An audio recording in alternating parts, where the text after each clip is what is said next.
Yes. That's some shit, ain't it? Yeah, it is. All right, everybody, it's time to wake up. This is Steve Hood. Got my main man, Adolph Mongo, super political consultant. But he's a little bit something more super than just a consultant. He is a history maven. Adolph, take us back to 1967, May 2nd. That's the 53rd anniversary of the Black Panthers going to Sacramento, the capital of California. Huey Newton, Bobby Seals, and to protest a bill that was about to be passed that banned open carry. At that time, California residents was allowed to walk around the city where they live at with all kind of weapons, shotguns, semi-automatics, etc. And the Black Panthers started carrying rifles, etc. because of police brutality in Oakland, California. They start following the police. They start taking pictures of police stops with black folks, and they scared the hell out of white people. What was so strange about this, Steve? They went up there to protest, to sit in the gallery, 30 of them, but they went through the wrong door, and they ended up on the floor of the House of Representatives. Oh, they was diving under the desk. They was doing all kind of things. Scared the hell out of the white folks. And the headlines, unlike the headlines we see in Michigan, around the country, where they say, well, these people was protesting their First Amendment rights, but you had people carrying neo-Nazi paraphernalia, Nazi flags, Confederate flags, etc. But here, the headlines the next day: armed Negroes invade state capitol, hold state elected officials hostage. They had all kind of crazy stuff. And what was so really crazy, the NRA, who is the biggest defender of First Amendment rights, joined in with everybody else and say, we need to ban that open carry law. Wait a minute, are you saying the NRA wanted to ban open carry in California because it was armed black people? They don't listen. When it comes to arming black folks, white folks run. They run hard. Just think if there was 2,000 black men that went up to Lansing, it'd be a different story. A different story. In New York, we got a video of two cops beating down a black teenager because he was outside, saying he should have been inside. I mean, kicking him or whatever. This is unbelievable. So yes, they get a pass, man. The Black Panthers did something that no other black group has done since. And at that time, you remember the Republic of New Africa? Yes. What's his name? Milton and Richard Henry? Yes. They was holding a meeting in New Bethel Church, Aretha Franklin home church, C.L. Franklin church, and the police, they didn't care it was a house of worship. They stormed the church. This was 68, 69. And they fired up on the folks in the church, and guess what? The brothers fired back, killed a cop, wounded several others. And that's when George Crockett made his mark as a judge in Recorder's Court, when he let all these people go. And he went to 1300 Bowman Hill Court because they was trying to railroad everybody, women, men, and children, and lock them up. That was Cahalan, William Cahalan, who was the Wayne County persecutor, not prosecutor. He was a persecutor. So yeah, 53 years ago on May 2nd, is ironic that this was. It's ironic that it would happen 50 years ago. You've got these yahoos doing the same thing in Lansing that we were persecuted for 50 years ago in Sacramento. And do you remember the 5-year campaign? You remember that, right? Yeah. Do you remember we talked about the Howell Melon Festival and how perhaps you and I shouldn't go to that. You Right. remember that? That's Robert Miles, who probably is the head of the Ku Klux Klan in Michigan, owned lots of land up in Howell. Yes. Yes. And so you have these Howellites and a bunch of other people marching on the Capitol when the governor is just trying to get it done. You know, she's trying to keep the state safe, not reopening, not relaxing. What do you do if you're Gretchen Whitmer and you have parts of the state that aren't as affected as Detroit? Do you actually open back up in regions based on the amount of infection? What do you do? No, because listen, people playing hard and loose with these numbers. People dying over in the western part of Michigan, and they're not reporting it as coronavirus. I was a reporter up in Kalamazoo. I've been around there. They got poverty worse than the poverty that's in southeastern Michigan.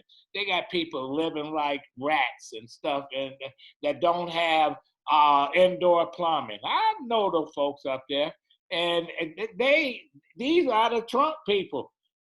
These are the folks that were the slave catchers that didn't have a pot to piss in, that was jealous of slaves because they figured slaves got something to eat, got a place to stay, and they had nothing.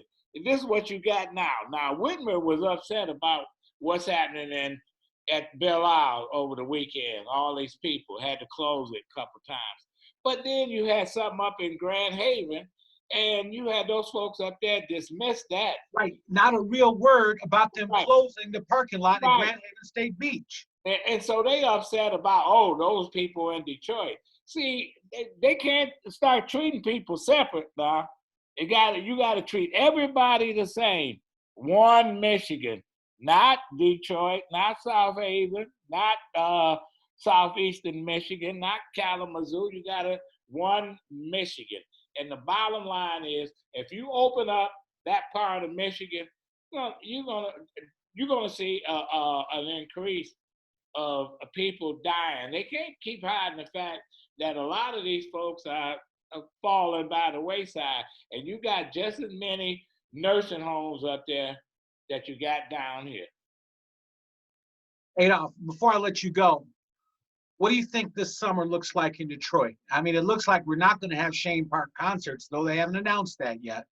But most concerts aren't happening. All that stuff isn't happening. Man, people can't stay in the house, man.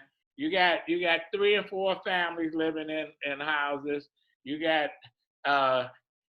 people, well, they're trying to stay in the backyard to have a barbecue. You got the police coming through, breaking that up. Now, you got to break up these folks that's on these boats and stuff that's playing golf. Well, yeah, it's the same.